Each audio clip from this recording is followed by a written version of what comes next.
কি বরিশালে বাবাই ইজ্জত ডুবাইছে না? বরিশালের লঞ্চ কি ডুবছে? আমি আগেই কইছিলাম ওই শান্তরে যদি নেওয়া যায়, ওই শান্তরে নিলে বরিশালের লঞ্চ ডুববে, এটা আমি ফাইনাল করছিলাম।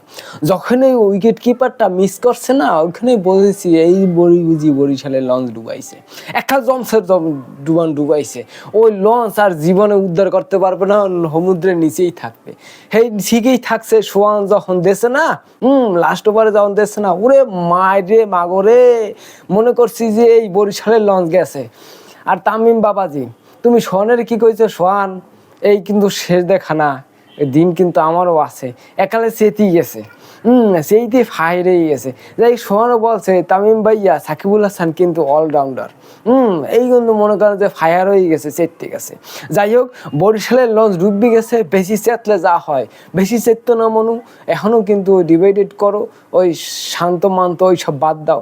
ওই হেতিরে কিনলে যে ওই উইকেট কিপারে রাখলা তোমরা, এইটা আমি কল্পনাই করতে পারি নাই। যাই হোক, আমি আগেই ভাবছি, খেলা শুরু বিপিএল শুরু আগে থেকেই ভাবছি ওই শান্ত যেদিন থাকবে ওই বরিশালের কিন্তু লঞ্চ ডুবাইয়েই দেবে। হ্যাঁ, ডুবাইছেই, একদম সেম টু সেম ডুবাইছে। যাই হোক, ওই সোহান আর ওই তামিম সম্পর্কে যা বললাম, একটু মিস্টেক করে একটু ফাইজলামি করছি, আপনারা কিছু মনে করেন না। বরিশালের লঞ্চ ডুবছে, ও ডুবি গেছে।